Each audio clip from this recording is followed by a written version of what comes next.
Waalaikumsalam warahmatullahi wabarakatuh. Alhamdulillahirabbil alamin. Alladzi arsala rasulahu bil huda wa dinil haq liyudhhirahu 'ala dini kullihi walau kariha al-musyrikun. Asyhadu an la ilaha illallah wahdahu la syarika lah wa asyhadu anna Muhammadan abduhu wa rasuluh. Ya ayyuhalladzina amanu taqullaha haqqa tuqatih wa la tamutunna illa wa antum muslimun.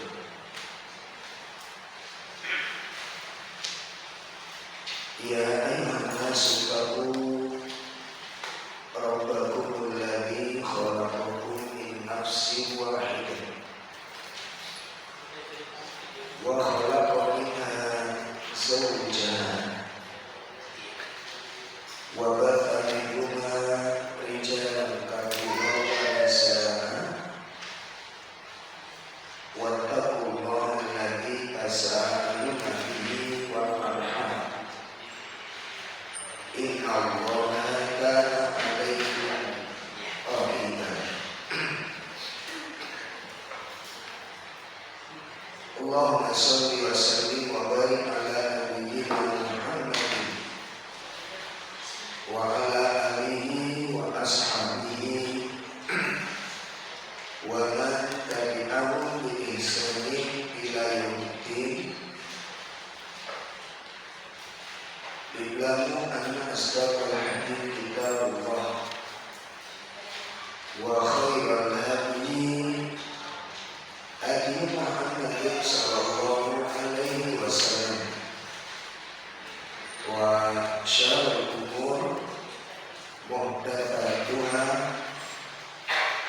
wa kullu muhdatsatin bid'ah wa kullu bid'atin dhalalah wa kullu dhalalatin finnar. Ikhwatul iman, bapak-bapak, ibu-ibu, jamaah majelis taklim yang semoga dimuliakan Allah Subhanahu wa taala. Alhamdulillah, pada pagi ini kita bisa hadir dalam kajian rutin kita. Mudah-mudahan pertemuan kita pada pagi ini semoga menjadi pertemuan yang dirahmati oleh Allah Ta'ala, dan kita sangat berharap semoga berkumpulnya kita di majelis taklim ini sebuah isyarat berkumpulnya kita di surga Allah Subhanahu wa taala. Bapak Ibu sekalian yang dimuliakan Allah, sebelum saya menyampaikan materi yang berkaitan dengan perkara-perkara yang dicintai Allah,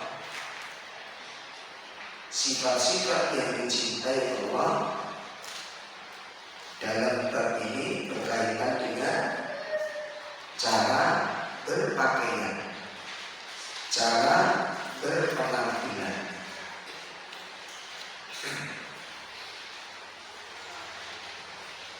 Sebelum kita melanjutkan materi ini, perlu saya sampaikan ada sedikit dialog antara Khalifah Sulaiman bin Abdul Malik. Dialog antara Khalifah Sulaiman bin Abdul Malik dengan Imam Ibnu Hazm, atau yang dikenal dengan Imam Salamah bin Dinar. Isi dialog itu sangat menarik, sederhana, namun itu yang menjadi kunci. Panjenengan dengan saya mengalami kesulitan di dalam ketaatan atau tidak, di sini letaknya. Di sini letaknya, sederhana. Dialog ini sangat sederhana, namun ini kunci. Seseorang itu akan mudah menjalankan ketaatan atau akan mengalami kesulitan, mudah atau ringan, yang berat atau ringan di dalam jalan setiap ketaatan. Kunci dari sini. Apa dialognya? Khalifah Sulaiman bin Abdul Malik itu bertanya kepada Ibnu Hazm, Imam Abu Hazm. Apa pertanyaannya? Ya Imam, lima nakrahul maut. Kata Khalifah bertanya kepada Imam Salamah bin Dinar atau Imam Abu Hazm, lima nakrahul maut. Apa sih sebenarnya yang membuat kita ini kok benci dengan kematian? Ini kan sederhana, simpel. Itu apa penyebabnya? Karena hampir semua orang itu gak suka dengan kematian. Ya, jadi kuncinya di sini. Ya, padahal ketika ajal itu sudah tiba, makanya kalau ingat betul, ketika ajal seseorang itu sudah tiba, suka atau tidak suka, benci atau tidak benci, mau atau tidak mau, dia harus keluar dari dunia. Ya, jadi kalau diingat betul, suka atau tidak suka, ketika ajal itu sudah tiba, kita akan keluar dari dunia. Siapapun kita, apapun kedudukan kita, dimanapun kita berada, ini kita lupakan. Kita akan keluar dari dunia. Nah, yang menyebabkan kita kok benci dengan kematian itu apa? Maka Imam Abu Hazm jawab, li'annana amarna dunyana wa kharabna akhirana. Itu yang menyebabkan kita benci dengan kematian dan kita sangat cinta dengan kehidupan dunia, sangat senang, sangat bangga dengan dunia. Kenapa? Li'annana amarna dunia. Disebabkan karena kita sudah kadung memakmurkan dunia. Ya, kita sudah kadung memakmurkan dunia. Terus kadung dimakmurkan rumah dibangun yang besar. Maunya semua orang kan begitu, kalau punya rumah, bangun rumah, kalau mampu yang besar. Coba jujur saja kita katakan, itu ada penyakit yang masuk, ada kebanggaan di sekitar kita.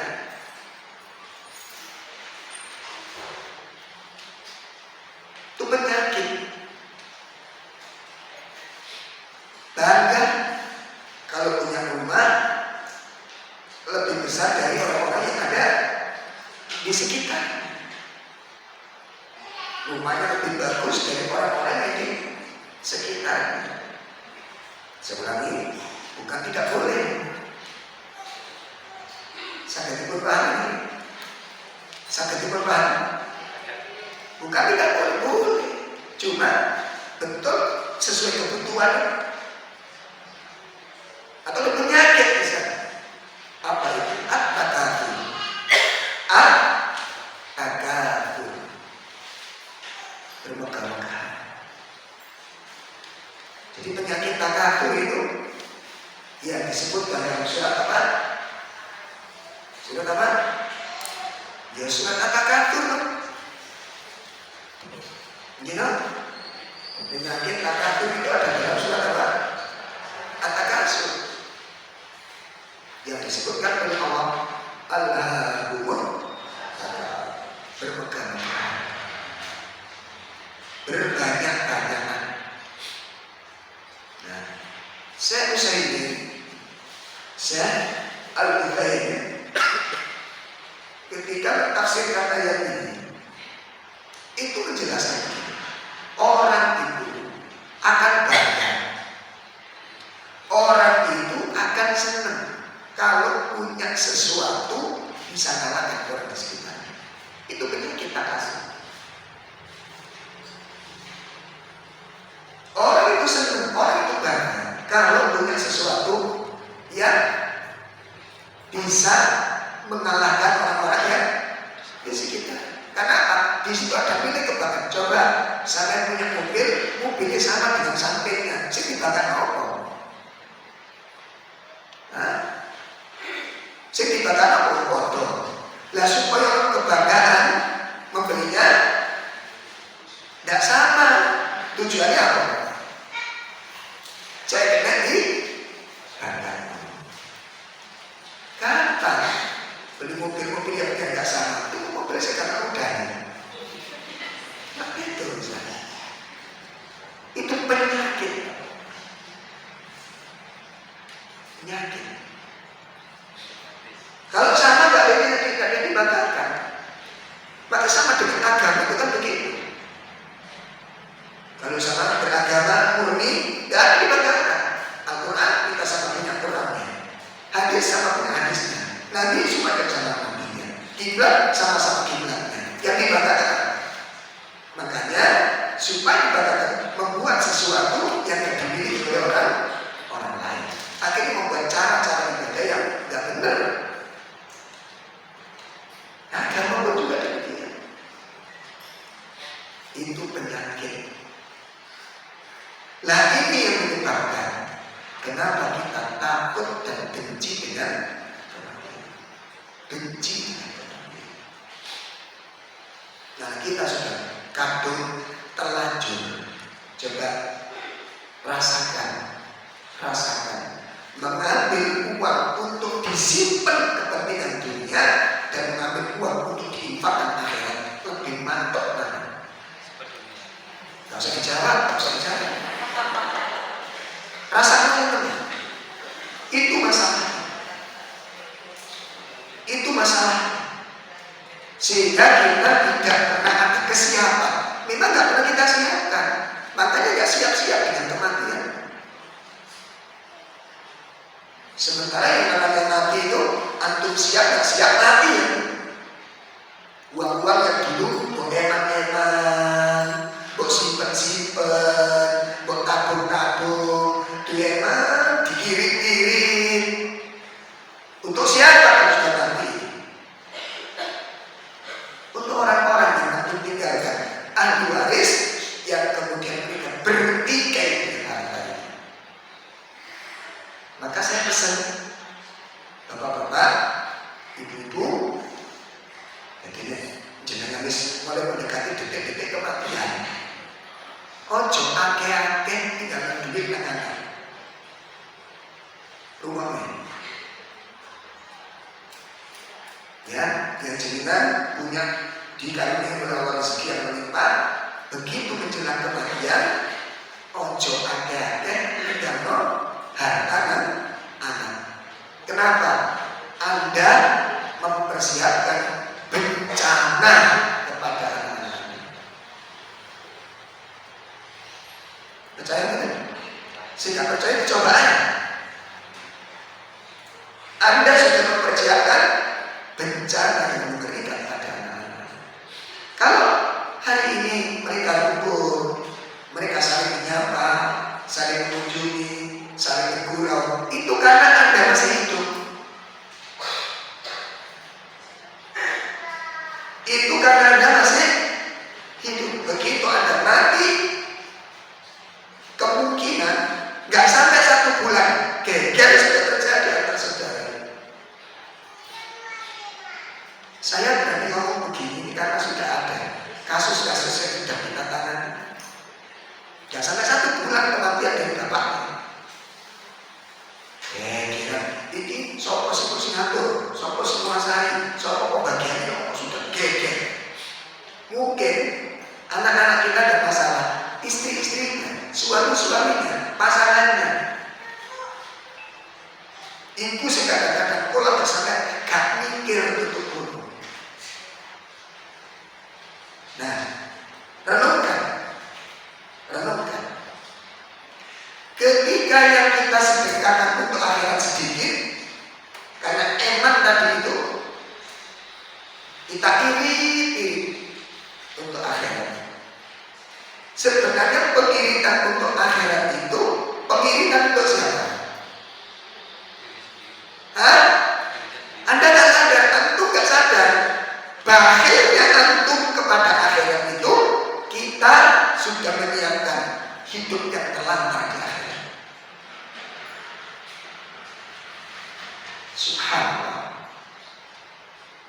Jadi bahayanya kita dengan infak, dengan sedekah, dengan zakat dan macam-macam itu sebenarnya adalah apa? Persiapan memiskinkan diri sendiri di akhirat, membuat lubang-lubang penderitaan di akhirat. Itu diri kita sendiri. Infak itu untuk siapa? Untuk diri sendiri. Jadi kalau untuk kita infak banyak, ya itu untuk antum. Nah kalau sedikit, ya itu untuk antum. Nah silakan dipilih. Subhanallah ya Allah. Satu saat saya ketika diajak safar oleh jamaah safar ya ke luar negeri, biaya ditanggung sama beliau. Semua keperluan saya makan minum ya ditanggung semua. Coba walaupun ada yang nanggung, kalau nggak punya sendiri, rasanya makan itu enak apa enggak? Hah? Nah, ya pokoknya makan si wajib-wajib itu kan. Lah sih borek ini karena memang dia punya duit, tambah ini, tambah itu, menu minuman ini, menu minuman itu, kita tambah. Tambah Ustaz. Enggak, sudah kenyang. Padahal dorong. Ya. Kenapa? Suka. Aku bisa bayangin. Aku bisa renungkan. Ini safar keluar Jawa, keluar negeri sudah ditanggung. Itu sih menderita. Itu nangis saja. Nangis semalam itu nangis. Padahal orangnya royal banget Pak. Dan memang dermawan. Ayo Ustaz, kita nggak mau pesen itu dipesenkan. Tetap makan itu kan nggak enak. Bener apa enggak? Nggak bisa beruang-beruang. Apa beruang-beruang? Telak-telak. Lah sing duit-duit enak. Ayo Ustaz, makan sing banyak. Batinku enak sambil duit. Lah iki. Ayo pesen es krim. Kelamat enak. Ayo Ustaz, buat kamu diuntung bawah. Antum yang anak rasakan. Kira-kira antum kalau perasaan antum jadi saya rasanya kayak coba rasakan malamnya setelah pulang dari rumah makan itu saya tengah jalan aja. Ya Allah, ini safar ke luar negeri. Ada yang nanggung menderita, ada yang nanggung saya merasa menderita karena nggak punya bekal yang cukup.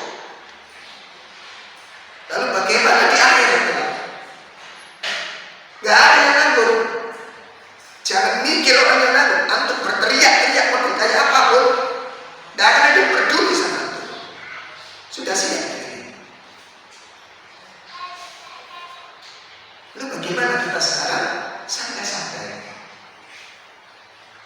Ya, tidak mempersiapkan bekal-bekal untuk kematian. Padahal kematian kita tahu, kita ngerti, ngerti-ngertinya. Mati itu tidak kenal waktu, mati itu tidak kenal keadaan, mati tidak kenal kondisi. Kita tahu, tapi kita nggak pernah menyatakan. Bagaimana ketika kematian datang kepada kita belum ada kesehatan. Dosa masih banyak bertumpuk-tumpuk dengan keluarga, dengan Allah, dengan Rasul. Tanggung jawab belum ditunaikan, amanah belum disampaikan, kewajiban belum kita tuntaskan. Ajal datang, menjemput. Masya Allah. Nah ini yang menjadi kuncinya di sini. Menjadi kunci di sini. Jadi kalau kita sadar bahwa satu hembusan nafas hari ini, itu adalah satu langkah menuju kematian. Satu hembusan nafas hari ini itu sama dengan satu langkah menuju kematian. Jadi kita dalam kehidupan dunia ini berjalan ini menuju kemana? Menuju pada kematian. Menuju pada kematian. Maka siapkan, jangan main-main. Siapkan dengan serius.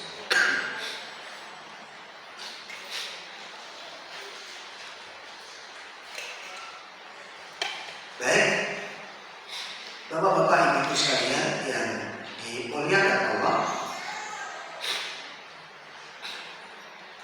menindaklanjuti pembahasan kitab Ahbabullah.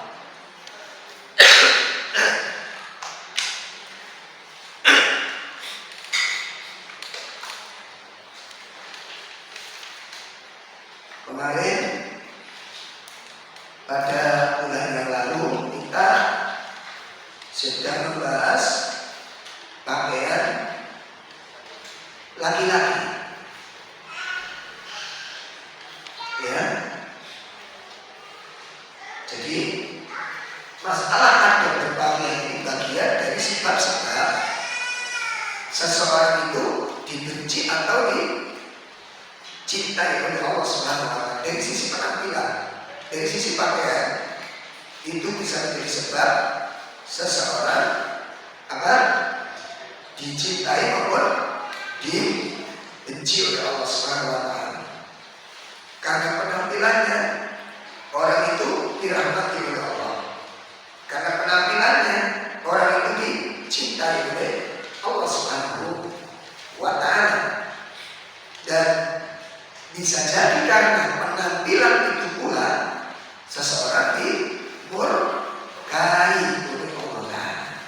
Ya, karena bisa jadi dengan pakaiannya yang tidak sesuai dengan syariat, seseorang itu dibenci, ya, dilaknat bahkan alhamdulillah syariat oleh Allah Subhanahu wa Ta'ala. Nah, mari kita lihat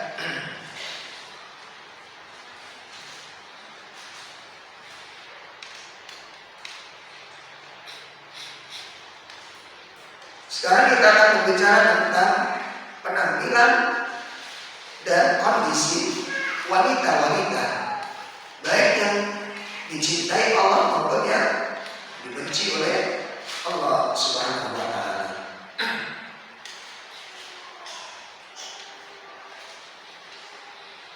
Pertama, hadis yang diriwayatkan oleh Imam Bukhari dan Imam Nasai. Pertama, diriwayatkan oleh Imam Bukhari dan Imam Nasai. Abu Hurairah berkata, "Utiya Umar bi imra'atin tashi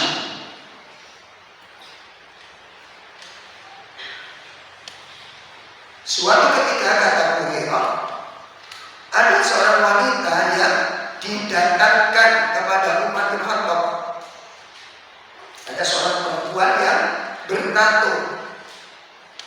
Ada seorang wanita yang bertato didatangkan kepada Umar bin Khattab. Ya. Maka dia berdiri dan berkata, dia berdiri dan berkata, "Ya Amirul Mukminin,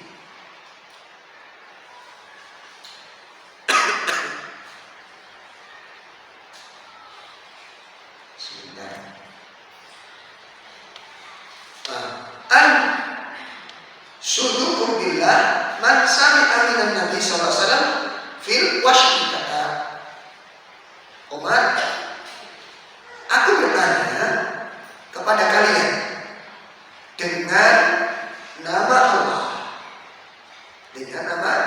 Allah, siapa di antara kalian yang pernah mendengar dari Nabi Sallallahu Alaihi Wasallam tentang bertato?" Jadi Umar bertanya kepada beberapa sahabat itu, siapa di antara kalian yang pernah mendengar dari Nabi SAW tentang tato? Maka faqala Abu Hurairah, berkata sahabat Abu Hurairah, ya, fakultu, aku berdiri, kata Abu Hurairah, fakultu, dan aku berkata, ya Amirul Mukminin, wahai Amirul Mukminin, ya, saya telah mendengar Rasulullah SAW bersabda. Kata Abu Hurairah, saya telah mendengar Rasulullah SAW bersabda. Lalu Umar memastikan, apakah benar engkau mendengar dari Nabi langsung? Nah, ini pertanyaan. Artinya apa? Penegasan. Kalau ada sebuah berita, contoh saya pernah dengar Ustaz Abdul, nah itu tegas di sana. Apa benar kamu mendengar langsung? Nah, itu. Apa benar kamu mendengar langsung? Kenapa? Berita itu sangat menentukan. Berita itu sangat menentukan. Makanya kemarin waktu kita kajian di Puri, saya katakan di antara kaum muslimin yang paling banyak gagal itu ketika masalah mensikapi masalah kita. 99 kita sering gagal mensikapi sebuah berita. Kalau dapat berita dianjurkan gimana? Halo? Ikut teori ini.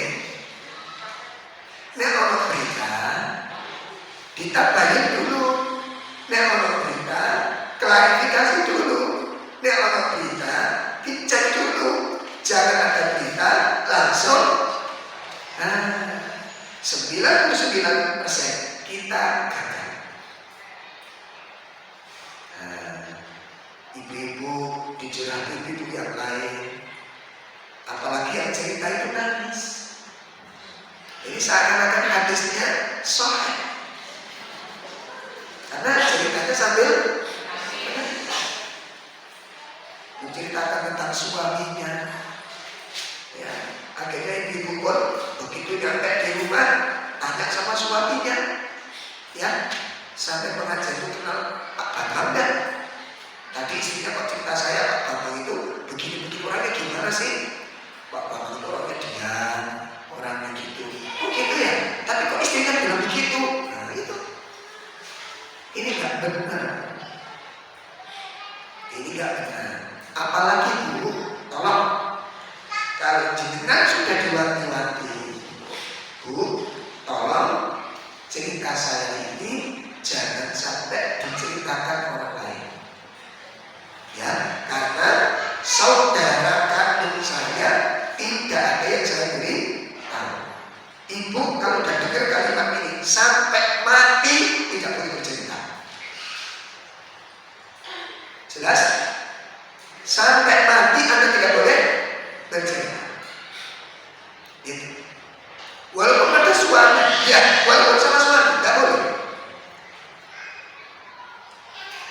Jelas ini? Kalau sampai Anda cerita, Anda pengkhianat. Anda wanita pengkhianat. Kenapa? Apa yang disampaikan itu yang disebut dengan al-amanah. Apa sih itu yang disebut amanah? Halo? Al-amanah. Apa yang dimaksud dengan amanah? Sesuatu yang dipercayakan. Itu amanah. Sesuatu yang dipercayakan. Itu namanya amanah. Jadi kalau sudah orang tersebut, tolong ya, ini masalah pribadi saya dengan suami.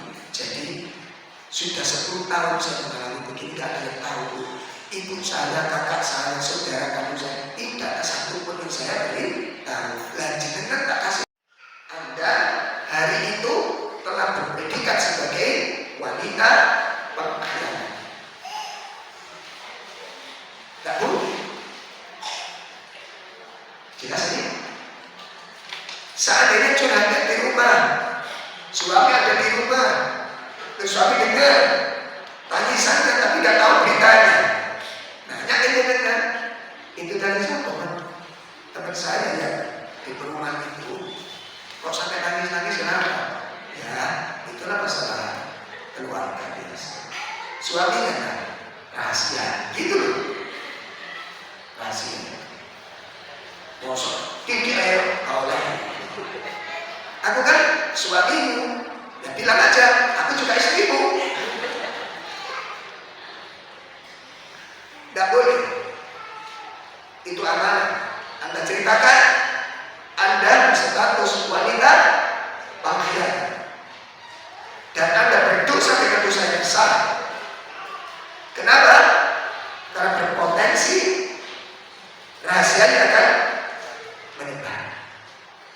Kuncinya ada di lisan-lisan kita. Jangan dirusak lisan kita. Jangan dinodai lisan kita dengan kalimat yang sudah disimpan oleh orang tersebut. Anda dipercayakan. Begitu juga bapak-bapak. Barangkali ada teman menceritakan istrinya, terus istri kadang-kadang apa? Kepo. Sopo ya? Teman. Ya sopo tidak ngerti. Kok cile dibumi oleh cerita ini? Ya salah keluarga. Istri kata rahasia. Wah. Kalau udah tujuh di kok rahasia. Terus ojo direken, Pak. Nek orang tujuh sampai. Walaupun ilmu dos Januari, nggak boleh Anda menceritakan sedikit saja, membuka peluang terbukanya aib. Anda berdosa besar, dan Anda pada saat itu sudah berstatus suami pengkhianat. Jelas? Ini amanah itu nggak sembarangan. Jadi amanah itu apa saja yang dipercayakan. Nah, pada istri itu termasuk amanah. Kenapa? Karena bapak ini nyerah di sampean. Kan serah terima dong. Waktu akad nikah itu, pada serah terima betul zaman. Makanya kalau nggak serah terima sekitar guys, kayak waktu di negara harus bersama. Waktu di negara, serahkan betul serius. Kalau udah begitu, nggak boleh diganggu. Kemudian, jadi pastikan kalau ada berita itu, pastikan dulu benarkah berita tersebut. Setelah itu, Abu Hurairah menjawab, "Sami'tu an-Nabiy sallallahu alaihi wasallam yaqul, la tashidna wa la tastawshidna." Apa kata Nabi? Janganlah perempuan-perempuan itu bertato, dan jangan pula wanita minta untuk ditato. Poin pertama.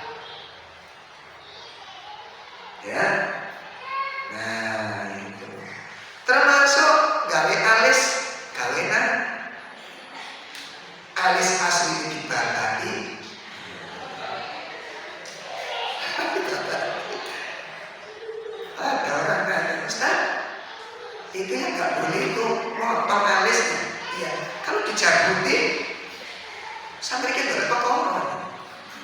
Lah kalau dikerik aja nggak boleh, apalagi dijamuti. Nah, ada kalanya orang-orang itu dibakari sampai habis, kemudian buat sendiri made in syahwat, ya sesuai dengan selera.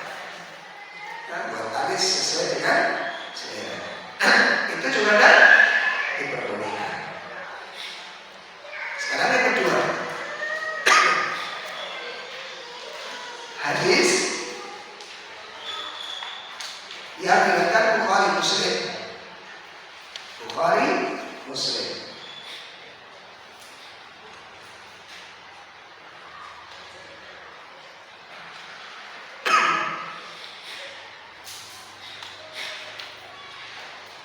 Saya bacakan terjemahannya aja langsung. La'anallahu al-washman wal mustawshiman wan namishat wal mutanammisat wal mutafallijat lil husni al mughayyirat khalqallah. Sahabat Abdullah bin Mas'ud berkata, Allah melaknat perempuan-perempuan yang bertato dan yang minta ditato. Ya, sekecil apapun tak boleh, walaupun sekedar membuat tai lalat palsu. Penting cari tai lalat asli, cari lalatnya, ambil tainya.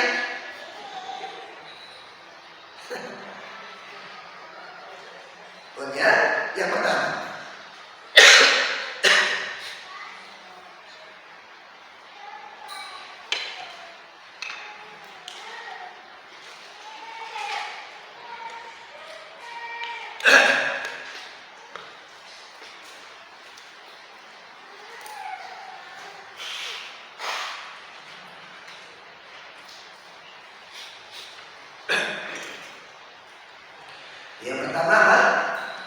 Allah Subhanahu wa taala melaknat perempuan-perempuan yang bertato dan yang minta ditato. Yang kedua, warna nisab wal mutanammisat. Yang kedua, Allah juga melaknat perempuan-perempuan yang mencabut bulu dan yang meminta dicabutkan.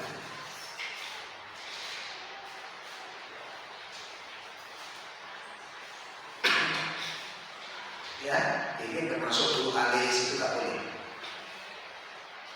Ya, kemudian yang ketiga, wal mutafallijat lil husni al mughayyirat khalqallah. Yang ketiga, perempuan-perempuan yang minta kikir giginya. Wanita-wanita yang minta kikir giginya. Lil husni, demi sebuah kecantikan. Demi sebuah kecantikan. Al-mughayyirat khalqallah, dengan merubah ciptaan Allah Subhanahu wa taala. Nah, jadi makmur gigi itu termasuk perbuatan yang benar diperbolehkan. Nah, kecuali kalau panjangnya boleh pakai batas sampai tutup kaki misor misalnya. Tapi kalau panjang biasa saja tak usah. Kalau mengambil batas boleh, seperti alis nanti saking turun sampai menutupi mata misalnya. Maka dipotong secukupnya. Tidak sini Pak, karena sebagian teman-teman itu alis apa? Nggak tahu jenisnya apa ya, kok tumbuh. Sampai panjang. Sampai untuk ibu, boleh. Kalau itu melebihi batas, melebihi apa? Batas. Gigi juga demikian. Kalau tidak melebihi batas, tidak usah. Dilarang. Apa? Untuk menata ya, untuk merapikan saja. Tidak masalah.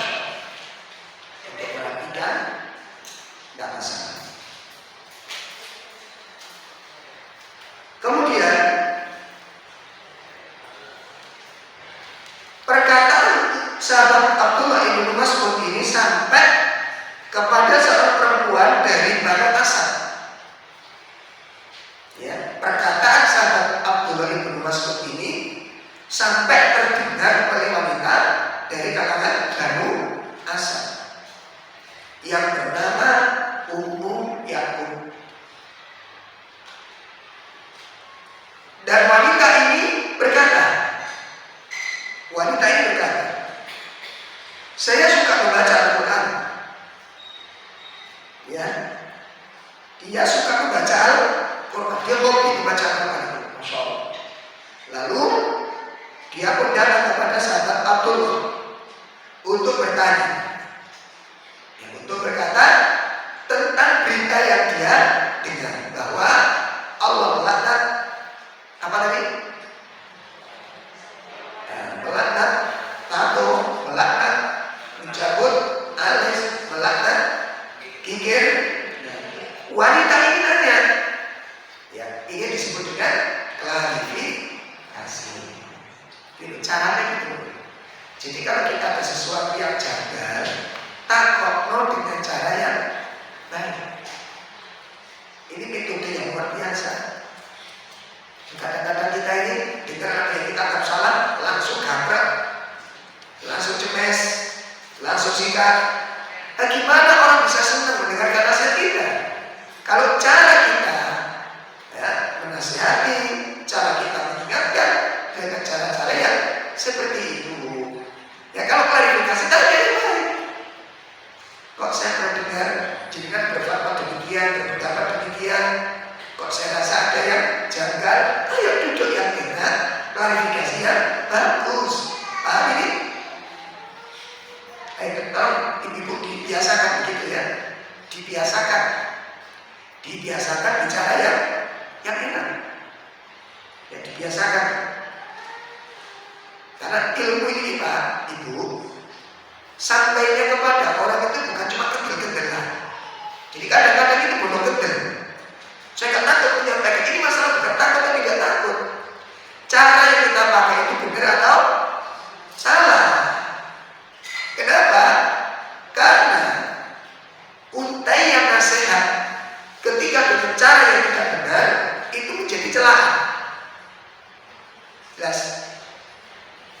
Jelas? Nasihat dengan cara yang tidak benar itu bisa berubah menjadi celaan. Orang tidak rumongso dinasehati, tapi rumongso dicela. Maka bedakan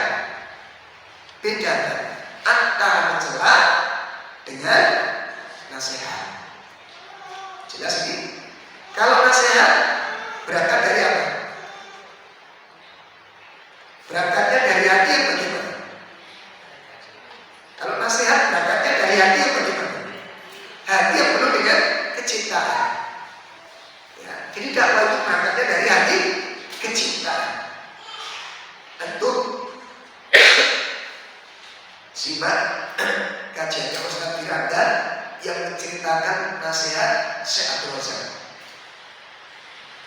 Jadi beliau ditegur oleh Syekh Abdul Razak untuk memberikan cara menasihati. Apa katanya? Caramu ojo seperti orang mencela, caramu ojo seperti orang marah, caramu ubah.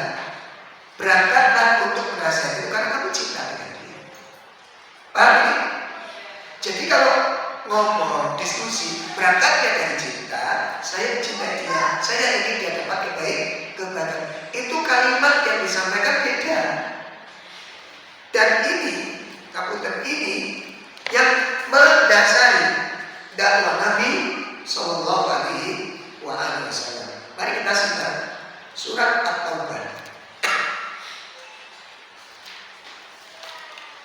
Surat berapa?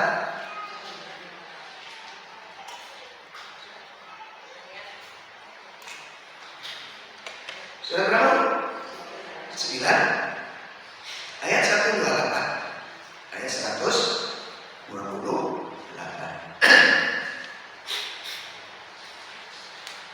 Laqad ja'akum rasulun min anfusikum azizun 'alaihi ma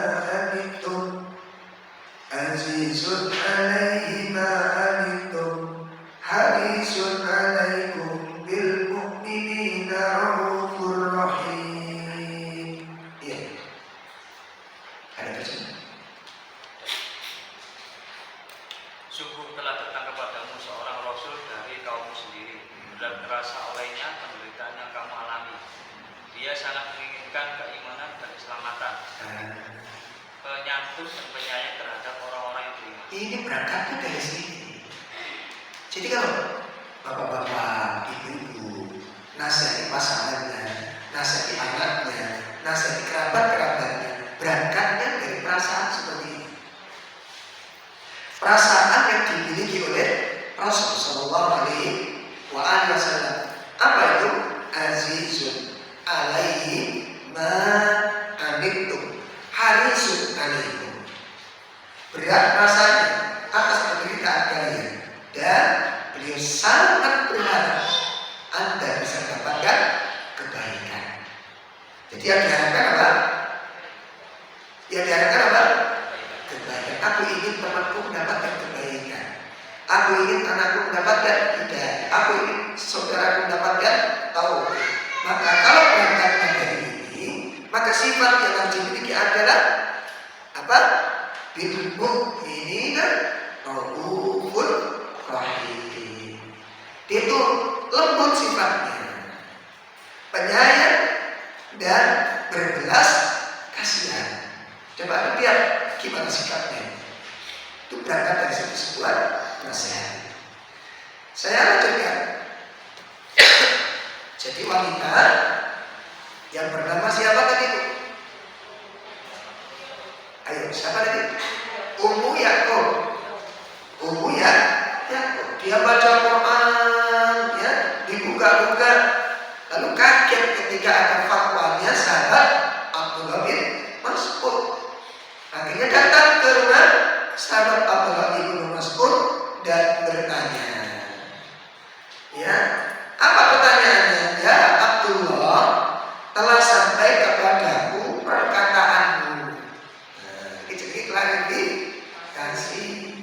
Saya telah dengar kabar bahwa Anda berbicara seperti ini. Apa benar? Begitu kan? Ini jadi klarifikasi. Nek sampai teko langsung nyeladu, itu jadi kelabrak. Jadi betul statusnya. Paham ini? Nah, apa benar engkau berkata bahwa ya melaknat perempuan-perempuan yang bertato, Allah melaknat wanita yang minta ditato, perempuan yang mencabut bulu, yang meminta dicabutkan, dan Allah juga melaknat perempuan-perempuan yang minta digigir giginya demi kecantikan.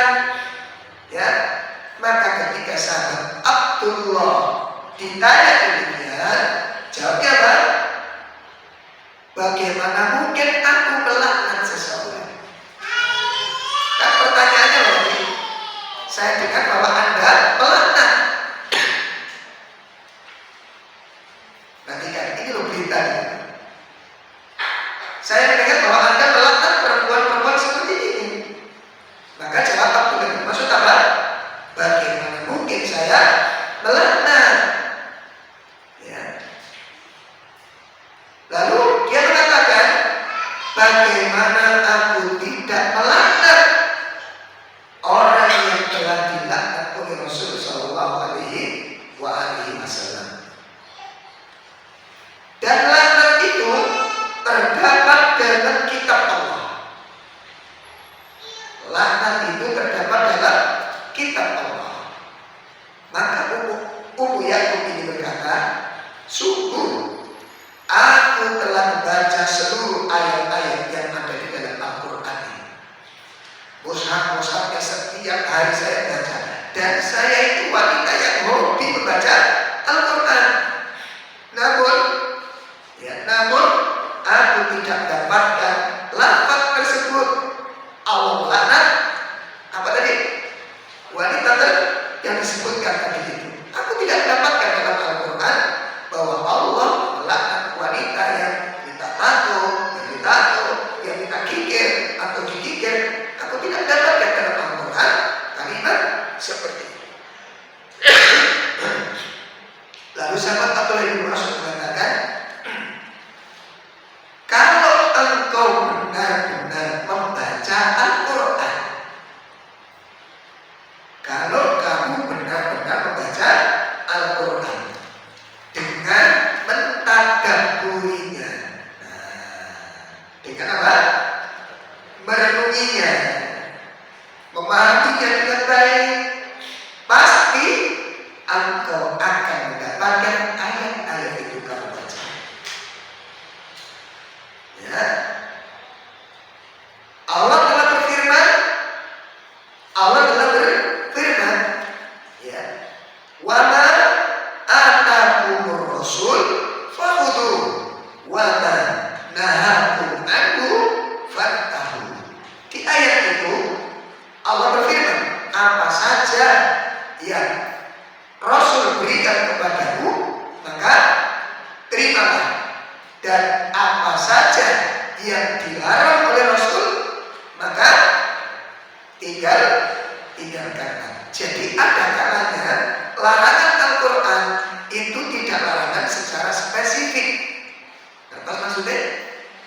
Jadi larangannya tidak spesifik, tapi larangan global yang dinisbatkan apa yang dilarang oleh Rasul. Makanya panjenengan dengan saya nek boten ngaji sak umur gak ngerti sing dilarang iku apa wae. Ayo tahu itu nanti. Tahu ya dari mana? Kok teteane? Kok teteane? Lek ana wong lakoni, nek ana wong kedo iki kaget ta dhewe. Iki paham opo iki? Kok ini gak oleh aku Islam kecilik urung tahu. Lah Islam kecilik gak tahu ngaji kecilik. Apakah kita ngaji? Ayo. Al-Quran itu apa kita pelajari? Dibacakan ke kita apa maknanya, apa maksudnya. Lalu ngapunten Pak, ngapunten Ibu, tolong didengarkan. Ya, saya pernah diundang pengajian ibu-ibu sudah sepuh-sepuh semua. Ya, sudah sepuh-sepuh semua. Itu namanya pengajiannya majelis taklim namanya Sakinah. Saya suruh ganti aja Bu, Mbak. Napa Ustaz? Khusnul Khotimah. Kenapa? Saya ngaji buat-buat. Akhirnya saya tanya, sudah berapa lama kajian ini? Oh, dengan senangnya dia ceritakan, alhamdulillah Ustaz, kami bertahan sudah sekitar 9-8 tahunan sudah. Masya Allah, luar biasa. Akhirnya saya tanyakan, sudah hafal Al-Fatihah belum? Ketawa ya. Masa Al-Fatihah ada apa? Sudah kalau bilang kalau begitu, tolong jelaskan kepada saya apa yang dimaksud Shiratal Mustaqim. Yang ada di dalam surat Al-Fatihah, ihdinas Shiratal Mustaqim. Ya Allah, tunjukkan kepada jalan yang lurus. Jalan sing lurus niku napa, Mbah? Mbah niku jalan sing lurus, niku jalan sing boten dekok, leres. Iki jawaban cerdas tapi menjengkelkan. Ayo Ibu, kalau kalian belum pernah belajar tentang Al-Fatihah, tolong sebutkan apa itu Shiratal Mustaqim. Loh, sakit bagi petunjuk banget. Al-Quran yang betul dikaji mana nih? Sakit jadi hidayah banget. Betul sakit. Lanjut ini bukti ini dengan Al-Fatihah kan ketika itu Shiratal Mustaqim. Terus lanjut ayat 7. Shiratal ladzina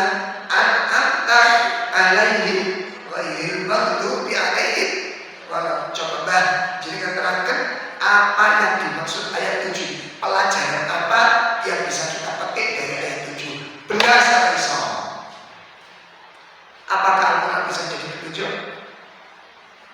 Cukup dibaca saja. Iki segarai ulama saya kok kaget-kagetan nek ana ngaji Quran saat ini terus dilakoni kaget sampai kali kula. Lho, kok ana amalan ngono? Iku toko apa? Kok tetean. Apa itu ujung-ujungnya saya muncul kepikiran iki aliran apa? Gimana? Ayo, iki aliran apa? Aku kecil itu, kata aku. Lah kecil kata aku ngaji oleh kerungu toko bukti. Contoh kecil, gak usah banyak-banyak, gak usah pulau-pulau. Al-Fatihah. Maka sahabat Abdullah bin Mas'ud mengingatkan wanita ini. Coba kamu tadabburi ayat itu. Wa ma atakumur rasul fakhudhuhu wa ma nahakum anhu fantahu. Apa saja yang diberikan Rasul kepadamu ambillah, dan apa saja yang dilarang oleh Rasul maka tinggalkan. Nah, jadi ada kalanya ya syariat Islam itu dijelaskan di dalam hadis secara rinci, tidak dijelaskan di dalam Al-Quran. Sakit pun balik. Ada tadi sholat, sampai sholat dalam Al-Quran atau dalam hadis? Ayo, nek dalam Al-Quran kalau nak sholat isya, ayo surat apa sholat isya? Surat apa? Ayat pinten. Orang masih jelas nih sholat itu, orang masih jelas nih itu, saya jelas nih hadis. Makanya ayo ngaji. Ayo ngaji.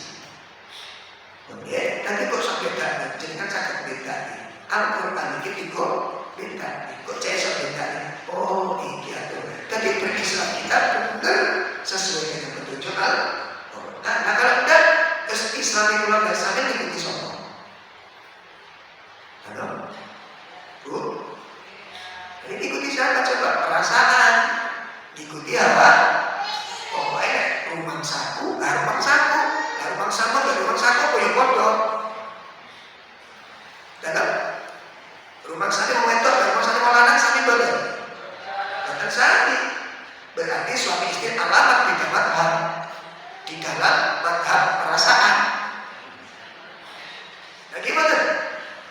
Nah, makanya mengikuti ilmu. Nah nanti kalau ilmu sudah dijelaskan kepada kita dengan berbagai macam penjelasan, terjadi perbedaan, tidak masalah. Sabun, ini yang kedua. Ada 3 larangan tapi disebutkan di sana.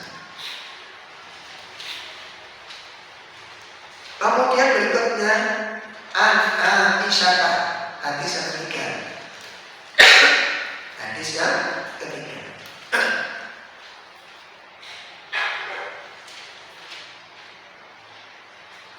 An-Namra'atan minal ansor zawajat ibnataha. Ada seorang perempuan dari Ansor menikahkan anak perempuannya. Fatamatta sya'ru raqsiha. Lalu rambutnya rontok. Faja'at ilan Nabi sallallahu alaihi wasallam. Kemudian dia datang kepada Nabi sallallahu alaihi wasallam. Fadzakara dzalika lahu. Lalu menceritakan hal tersebut. Jadi tadi loh, nek rambut putrinya ini rontok. Ya diceritakan kepada Nabi. Lalu wanita itu pun bertanya kepada Nabi, "Inna zaujaha amarani an asila fi sya'riha." Ya Rasulullah, sesungguhnya suaminya wanita ini tadi memerintahkan kepadaku untuk nyambung rambut anakku.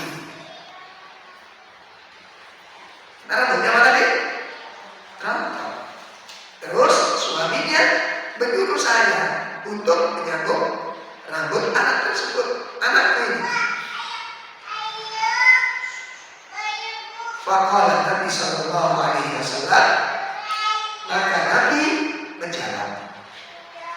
Nabi menjawab. Apa? La, tidak boleh. Yang larang yang berambut salah. Nabi, jangan sampai salah info.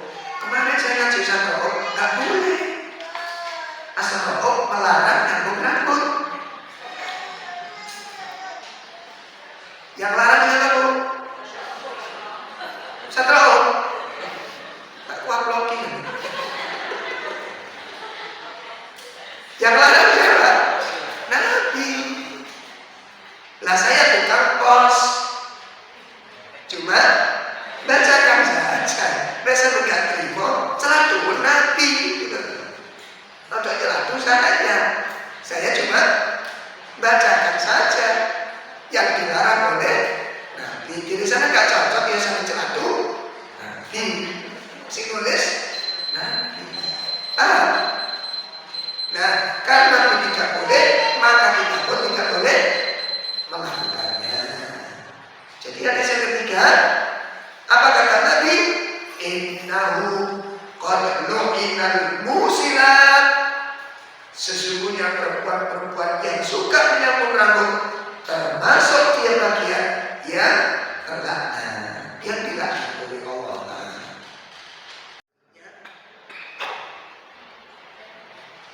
Dengan warna kuning atau merah, hijau, biru, kayak makhluk jin. Intinya boleh. Selain apa?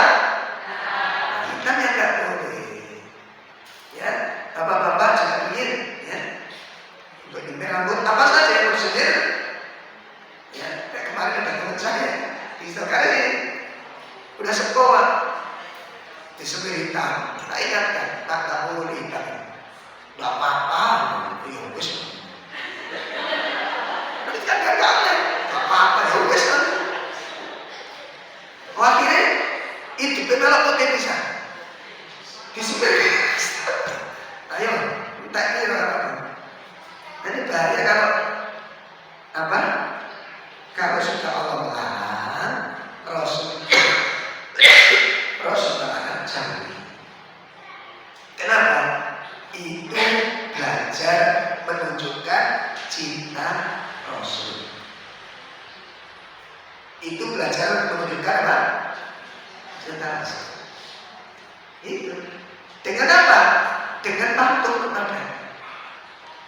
Saya coba, apakah ada tanda dan bukti cinta yang lebih berarti dibandingkan taat kepada aturannya? Ada nggak bukti cinta yang lebih berarti dibandingkan taat dengan aturannya?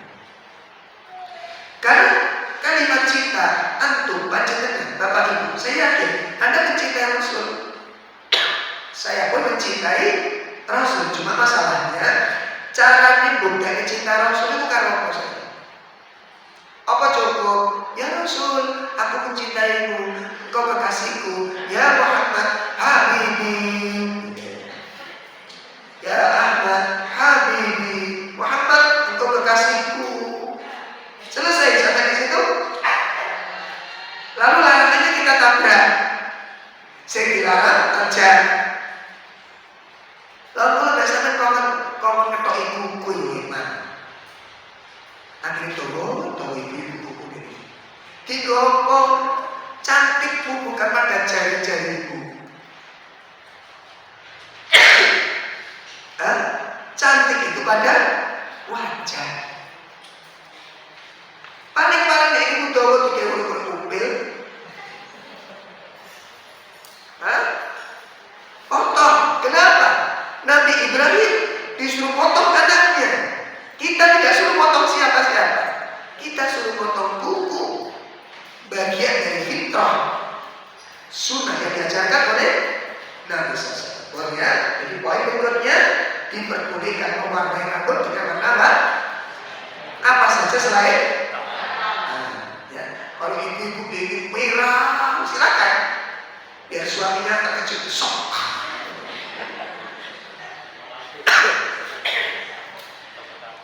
Ya, coba nanti kalau ibu-ibu mau semir rambut, tanya suami dulu. Ya, nih suami.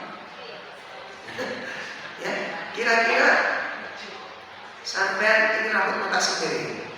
Ayah pesan semir apa? Begitu loh. Oh, jasa kaget. Takon nang sing lanang. Soalnya delok sapa? Lanang. Kate kritik, gak usah. Takkan tanya. Itu yang pertama. Yang kedua dalam hal ini tidak boleh dalam hal tersebut mewarnai dengan obat-obat yang mengandung kimia yang membawa bahaya. Jadi konsultasikan dulu kepada ahli kesehatan, kepada orang-orang yang paham dengan medis, yang paham dengan farmasi, kira-kira obat merek ini bahaya apa tidak. Jelas? Kenapa? Tidak boleh menggunakan bahan-bahan yang mengandung bahaya. Ya termasuk bapak-bapak, barangkali waktu sisi merokok leren, ya berhenti lah. Kenapa? Itu membahayakan. Tidak ada satupun dokter mengatakan itu bahaya. Bahkan si duwe rokok itu nulis rokok Indonesia ini. Nek ono dodol tahu campur formalin tutup langsung. Iya apa tidak? Tutup langsung. Formalin bahaya. Dodol tempe tutup, dodol pentol tutup. Lalu rokok itu 30 racun yang ada di dalamnya.